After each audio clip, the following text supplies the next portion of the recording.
Muito boa tarde a todos. Encontro aqui na sala pessoas que já conheço, outras que não conheço e que tenho o prazer de encontrar hoje a primeira vez. Muito obrigado pelo vosso convite. Estou também muito lisonjeado pelo prémio, enfim, por me ter distinguido nesta matéria. Levo isso como elogio e, portanto, recebo com muito gosto. E pela distinção que me fazem e que me fizeram as pessoas que votaram, portanto, fico contente com isso e sem falsas modéstias e também sem falsa humildade, com satisfação. E vamos então agora à matéria que eu trago aqui para conversar um pouco convosco. Eu sou professor, como penso que uma parte significativa das pessoas sabem, e normalmente quando nós damos aulas expõe-se uma série de raciocínios e tal, chega-se a uma conclusão. Pois eu hoje, e estamos aqui num grupo pequeno e em família, vou começar pela conclusão da minha intervenção, depois espero que aquilo que vou dizer os convença da conclusão que vou apresentar desde já. E a conclusão da minha intervenção é a seguinte: há hoje duas mentiras contra as quais temos que lutar militantemente em Portugal e que são as seguintes, e duas mentiras que contaminaram completamente a opinião pública. Uma é de que nós estamos em crise porque andamos a viver acima das nossas possibilidades.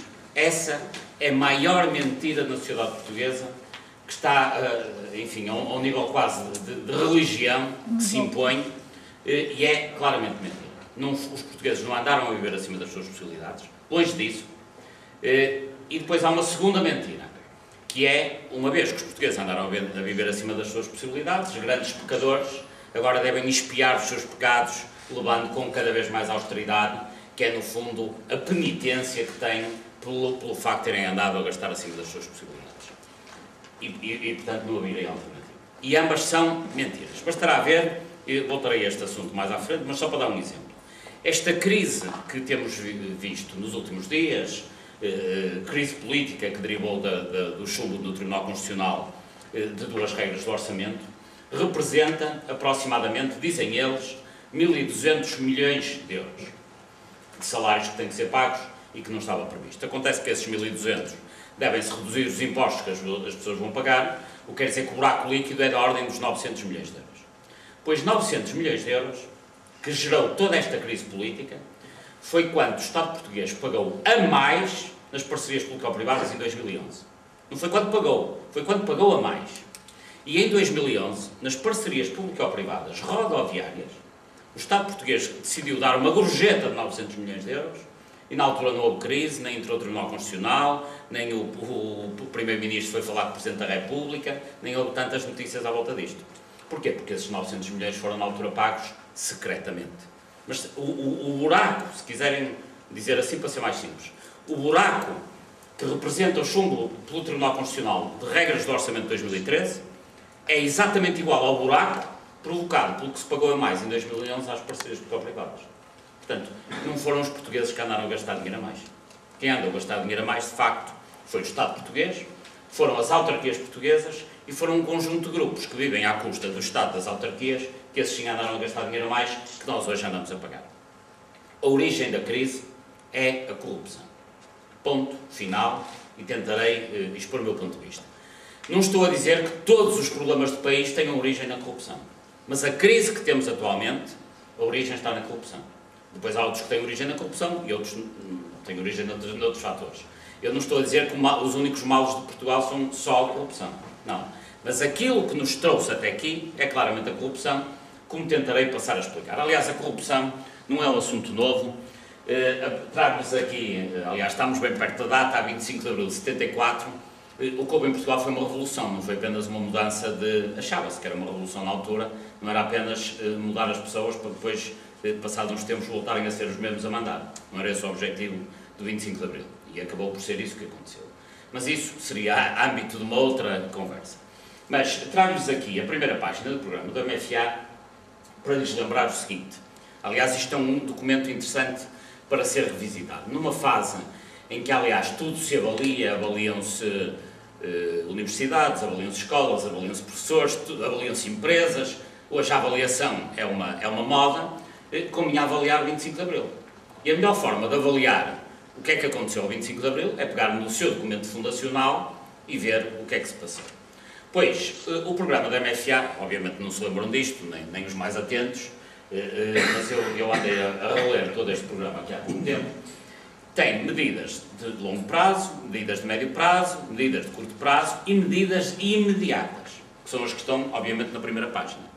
Pois uma das medidas imediatas a tomar, portanto, no dia 26 de Abril, está ali, penso que não conseguem ler, mas eu leio-vos, está ali, programa da MFA, medidas imediatas, grupo A, estão a ver, e há ali uma que diz medidas que conduzam ao combate eficaz contra a corrupção. Portanto, este era um dos objetivos para implementar no primeiro dia do novo regime, o combate à corrupção. Passados todos estes anos, então vamos fazer a avaliação. Será que os detentores do regime, ao longo de todo este ano, destes anos, implementaram medidas eficazes de combate à corrupção? É evidente que não. Nem só não implementaram medidas eficazes, como não implementaram medidas nenhumas de combate à corrupção, como pelo contrário organizaram um regime de forma a que ele favoreça a corrupção. E há aqui um aspecto que eu digo hoje, que este é o aspecto talvez mais triste do que eu vou dizer, que é, se por algum milagre nós conseguíssemos hoje prender os corruptos todos e mandá-los para a Austrália, imaginemos, com o sistema atual, daqui a 3 anos, tínhamos exatamente o mesmo problema. O problema é sistémico, já é um problema do DNA do regime, já não é só um problema de pessoas. Imaginem que todos os corruptos de Portugal, pelo menos aqueles mais famosos, saíam todos de um dia para o outro. Daqui a 3 anos, com o sistema atual, estaríamos na mesma. Bom, então o que é que aconteceu a esta componente da corrupção nos últimos anos? É assim, dizem os portugueses, a opinião pública portuguesa, isto é um estudo que é feito de 2 em 2 anos, é um estudo feito a nível mundial, aliás, pergunta-se à opinião pública, a corrupção está a subir ou está a descer, no fundo. Bom, e 83% dos portugueses, ou seja, 4/5, um bocadinho mais, diz que de 2007 a 2010 a corrupção piorou enormemente. Em 2013 haverá dados para o triênio seguinte, mas, enfim, estes dados não mudam muito ano para ano, como imaginam também.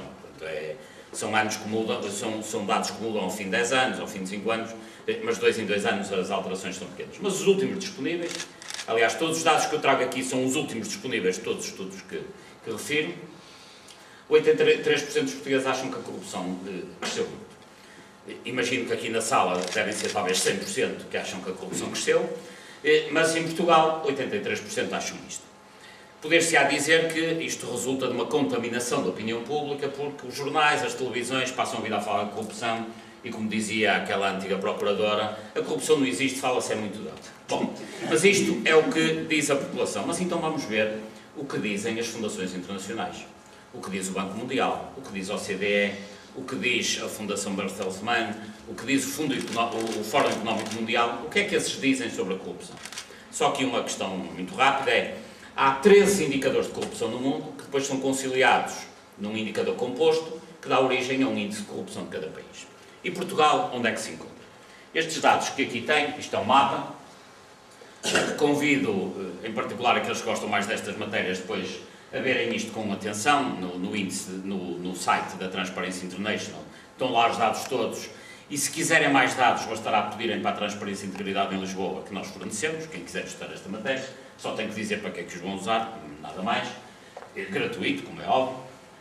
Isto é o mapa mundial da corrupção, isto foi publicado em dezembro de 2012, e diz respeito a dados já de 2012, portanto ao longo do ano vão-se conciliando os dados, consolidando depois num índice composto, e em dezembro, normalmente é sempre em novembro, em dezembro, sai o índice de corrupção. Como já terão percebido, os países mais claros são os países mais transparentes, os mais escuros são os mais corruptos, os últimos países, a Somália, enfim, o Afeganistão, à volta disso, não será surpresa, os que estão à frente é a Dinamarca, a Finlândia, o Canadá, a Noruega, penso que também nada disso será surpresa, mas hoje estamos aqui para falar de Portugal e, portanto, ficarei por aqui. Onde é que está Portugal? Está em 33º lugar. Está ali, como veem, um cor de laranja escuro, depois há cor de laranja claro, e assim sucessivamente até amarelo clarinho, que é onde aparece Canadá e Dinamarca e por aí fora. E então, Portugal está em 33º lugar. O que é que representa estar em 33º lugar em termos mundiais? Quer dizer que estamos à frente de Angola, em termos de corrupção, estamos à frente da Somália, estamos à frente do Afeganistão, estamos à frente de muitos países, como é evidente. Mas em termos europeus não estamos à frente de ninguém. Há esse pequeno problema.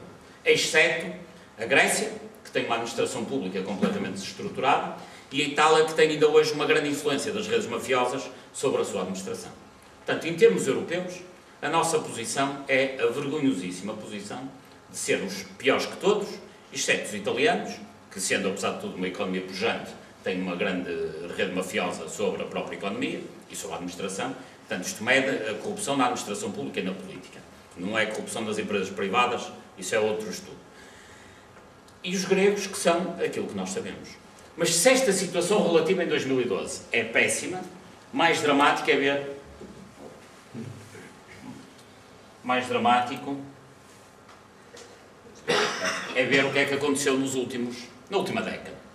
Em 2000, como vem ali, na primeira e na segunda coluna, Portugal ocupava o 23º lugar e chega a 2010 em 32º, a 2012 em 33º. Portanto, não há país nenhum do mundo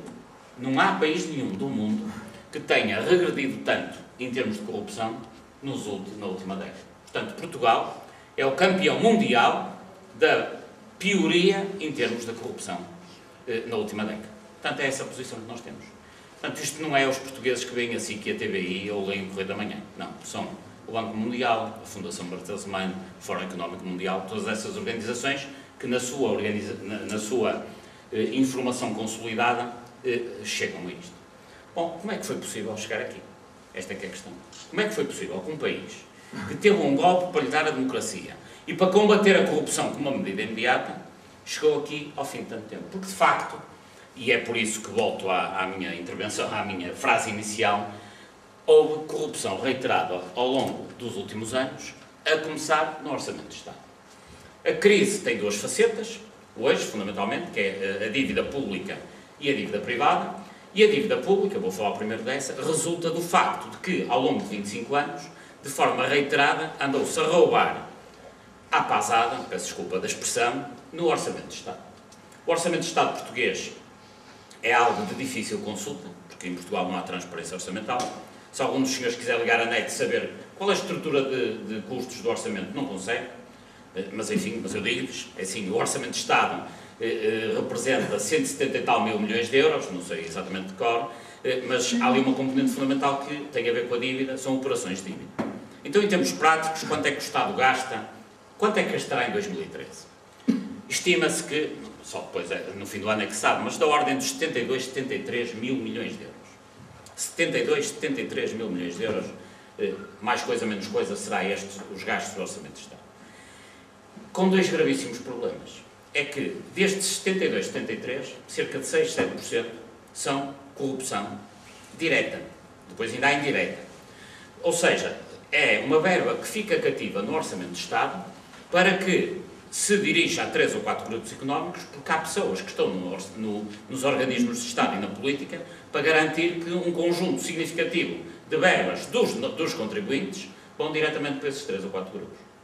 Bom, para começo, a maior despesa, e já falaremos de exemplos, a maior despesa são juros da dívida pública. Aquilo em que Portugal mais dinheiro vai gastar, quando chegar ao fim de 2013, é pagar juros de empréstimos que foram feitos a taxas obscenas de 6% e quase 7%. Nós estamos, neste momento, enquanto contribuintes todos, a pagar impostos para que o Estado, pela via do seu governo, dê 7, tal mil milhões de euros à banca portuguesa, uma parte significativa, e aos seus associados internacionais. Aliás, o resgate que foi feito, o dito resgate, em maio do ano passado, 2011, destinou-se, há 2 anos, perdão, o resgate, o acordo com a Troika, se quiserem, foi feito fundamentalmente para garantir que o Estado português continuava a ter dinheiro para pagar à banca. Portanto, aquilo não foi verdadeiramente um resgate é outra coisa. Portanto, o acordo que foi feito na época foi para garantir que o Estado português continuaria a ter dinheiro para pagar à banca. E o que vai acontecer? Agora vamos a factos mais objetivos e mais concretos. É que quando chegamos ao dia 31 de dezembro de 2013, a maior despesa que o Estado português terá tido é pagar juros da dívida pública. Vai-se gastar mais em juros que em todo o Serviço Nacional de Saúde, vai-se gastar mais em juros que em todo o Serviço de Educação, vai-se gastar mais em juros do que a pagar a todos os funcionários públicos portugueses durante o ano. Eu não sei se tinham noção disto, mas imaginem, eu quero em casa, cada um tem as suas despesas, alimentação, gasolina, etc. Imaginem que se dizia que aqui na casa desta senhora, em que eu gasto mais dinheiro é em água. A água da torneira é a minha maior despesa. É absurdo. Tão absurdo é como o Estado ter como sua maior despesa juros da dívida pública. Não faz sentido. Nenhuma economia do mundo aceita finanças públicas deste tipo, em que a maior despesa, ou então imaginem, que é uma família, a minha maior despesa é o que gasto no casino. Não faz sentido.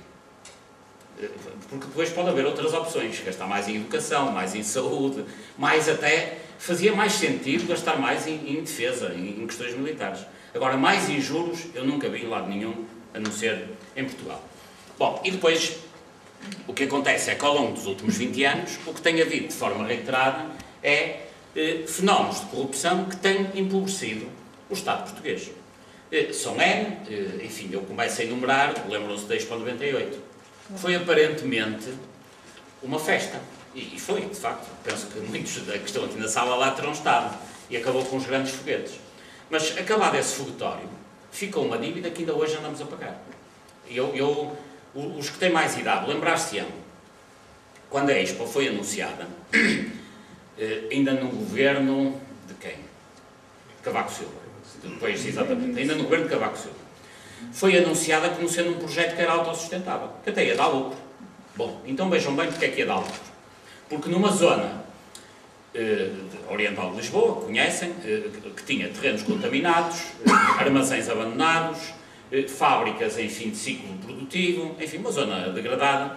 Naquela zona colocaram-se, vejam bem, dinheiro do Orçamento do Estado português, dinheiro da Câmara de Lisboa, terrenos da APDL, dos Portos de Lisboa. E isto é parte menor. Qual é que foi a parte maior? Mais-valias urbanísticas de milhares de milhões de euros.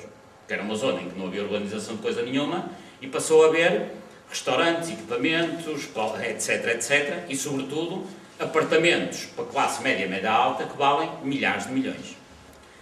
E meteu-se ali aquilo tudo. E depois ainda houve a história dos barcos hotel, etc. E, portanto, neste saco onde se meteu todos estes ativos, no fim, o que é que existe? Um passivo. Aliás, ainda bem recentemente, há cerca de 2 meses, a Câmara de Lisboa assinou um acordo com a Administração Central. Para quê? Para pagar um buraco da Expo 98. Neste caso, da Sociedade Parque Expo, que foi quem lhe deu origem.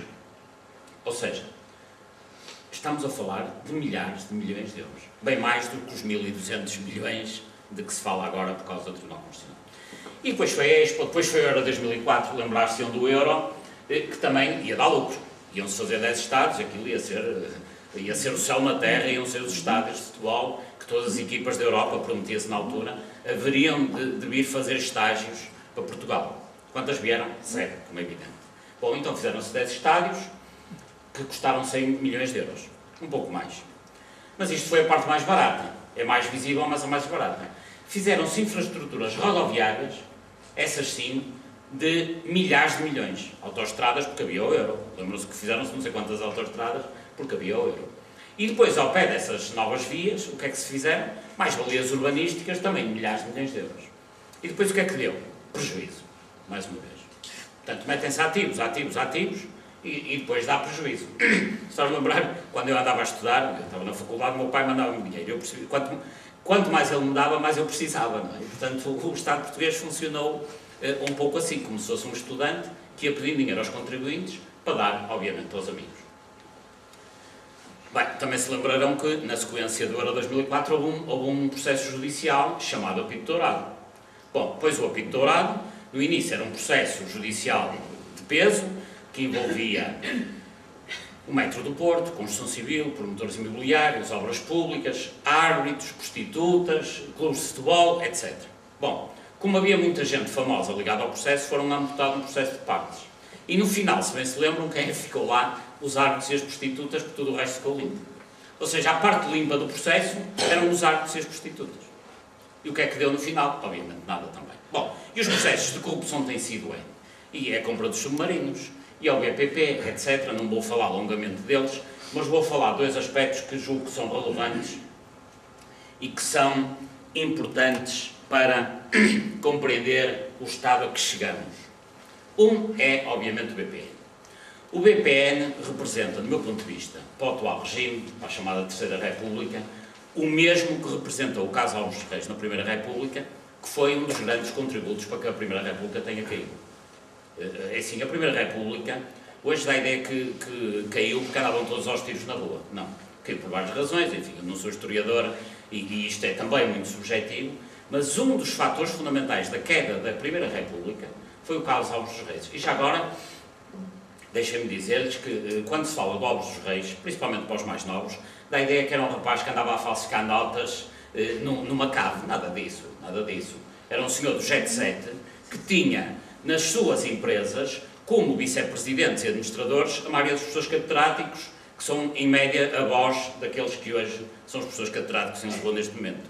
Portanto, se tiverem tempo um dia de ler a biografia de Alves dos Reis, vão ver que o vice-presidente do banco que ele constituiu, a Casa Bancária, chamava-se Pacheco de Amorim. Bom, e por aí fora. E, portanto, era o jet set da altura que dominava aquilo. É evidente, quando ele depois foi condenado, toda essa malta se afastou dele, como também aconteceu, por exemplo, com o Duarte Lima, bem recentemente.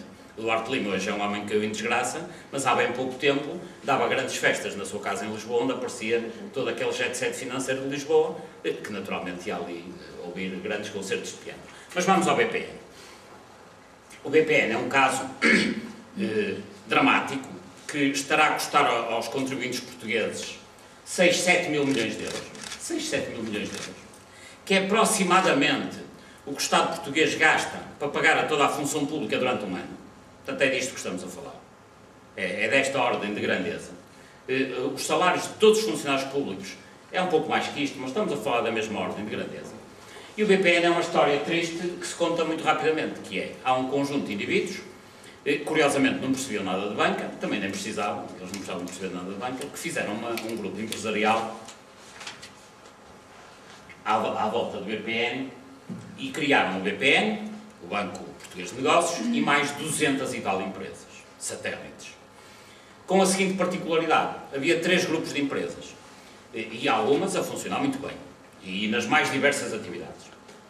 O primeiro grupo era o grupo de empresas que funcionava bem, era gerido bem, as condições de mercado eram favoráveis e então davam lucro. Pronto. O grupo número 1, para quem ficou isto, para os donos da Sociedade de Lusa de Negócios, que é o grupo do BPN. Depois havia um segundo grupo de empresas que, ou por erros de gestão ou por condicionantes de mercado, corriam mal e davam prejuízo. Onde é que se metia o prejuízo? Partilhava-se o prejuízo do BPN.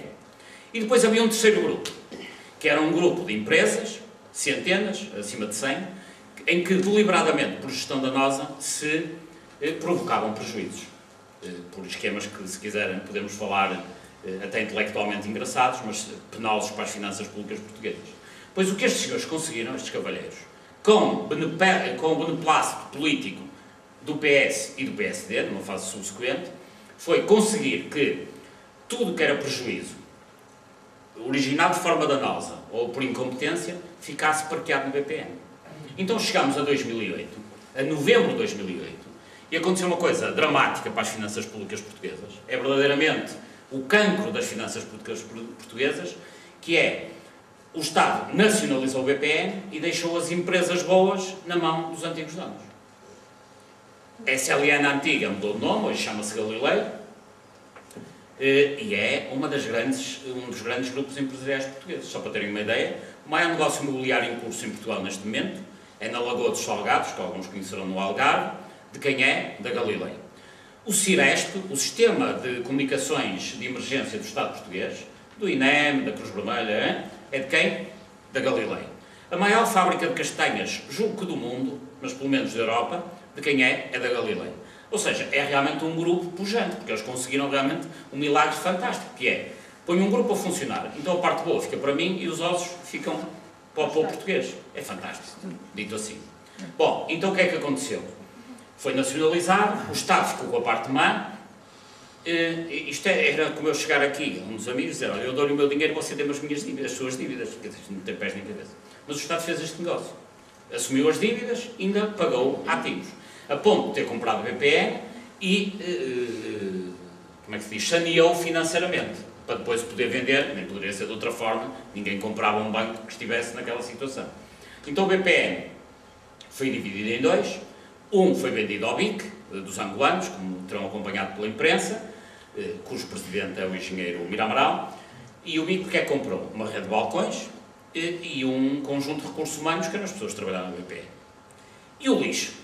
E o que é o lixo? São os ativos tóxicos, empréstimos sem garantias, vigarices de dimensão, ficaram tudo estacionado ou parqueado, se quiserem, num bad bank, que é uma sociedade que se chama Parvaloren, não sei se já ouviram falar. A Parvaloren é a parte má do BPN. A Parvaloren é uma sociedade que existe, é um bad bank, que é do Estado português, é na Avenida José Malhoa, em Lisboa, e no fundo aquilo representa as ruínas das finanças públicas portuguesas. Se um dia quiserem mostrar aos vossos filhos as ruínas das finanças portuguesas, vão à Avenida José Malhoa, em Lisboa, põem-se em frente ao prédio da Parvaloren e está ali um buraco de 6 mil milhões de euros, ou 7, ainda não se sabe bem, que os portugueses irão pagar. E que não devem pagar do meu ponto de vista. Já explicarei mais tarde como é que isto se pode evitar. Portanto, o BPN é isto. Conta-se em meio minuto da seguinte maneira. Um grupo de malfeitores, com patrocínio político sério, constituiu um banco e um conjunto de sociedades, ficou para si com os lucros, deu os prejuízos ao Estado e o povo agora que se aguente. E depois, no final, o prejuízo estamos a falar de 6, 7 mil milhões de euros. Como disse, o equivalente aos salários da função pública de todo um ano. Depois, um outro assunto que não posso deixar de pagar, também não posso deixar de pagar, não é? Todos nós vamos pagar, mas não posso deixar de falar, são as parcerias público-privadas. As parcerias público-privadas são uma vigarice do tipo do BPN, do mesmo tipo do BPN, mas de uma forma muito mais sofisticada, porque vem pela forma de rendas. O que é que são as parcerias público-privadas? As parcerias público-privadas, que não existiram só em Portugal, nem existem só em Portugal,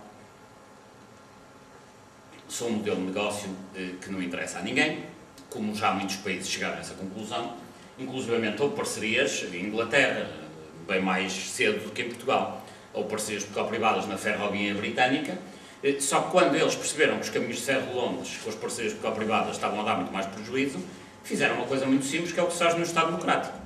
Perceberam, este negócio não dá, também, não, tanto quanto saiba, não mandaram matar ninguém, nem prenderam ninguém. Acabaram foi com o negócio imediatamente. E acabaram os PPPs em Inglaterra nos comboios. Acabaram. Porque eles perceberam que de um ano para o outro, no momento em que começou a haver parcerias público-privadas, não só a ferrovia se degradou muito, como os prejuízos se multiplicaram por 8. Então o que é que eles fizeram? Acabaram com o negócio. Acabaram com o negócio na defesa dos interesses do que eles entendiam que era o povo britânico. Em Portugal, isto correu sempre mal. A primeira parceria público-privada foi a Ponte Vasco da Gama. A Ponte Vasco da Gama, na altura, foi vendida à opinião pública como sendo um negócio que tinha que ser assim, porque o Estado português não tinha dinheiro para fazer a ponte, então tinha que ir recorrer ao apoio dos privados. E assim foi. Estávamos no tempo do engenheiro do Dr. Cavaco Silva, com ministro das Obras Públicas, que concebeu o projeto, Joaquim Ferreira do Amaral, se bem se lembra. E assim foi. Então entregaram aos privados. E quanto é que custou a ponte? Aproximadamente 900 milhões de euros a preços da época. Então os privados é que entraram com os 900 milhões. Não. Entraram só com 200 milhões. E os outros 700? O Estado tratou disso. Ou seja, um negócio que era para ser privado, porque o Estado não tinha dinheiro, os privados entraram com pouco mais de 20% do capital. E perguntar-me em que milagre foi esse? É o milagre da influência da gente da Luz ao Ponte sobre o governo português. Já agora, só por curiosidade, onde é que eles foram buscar o dinheiro? Foram buscar às portagens da Ponte 25 de Abril, que começaram a receber e ainda não tinham feito nada. Portanto, sem ter feito nada, já estavam a receber as portagens da Ponte 25 de Abril, que tinha sido feita lá atrás pelo Dr. Oliveira Salazar, como se lembra.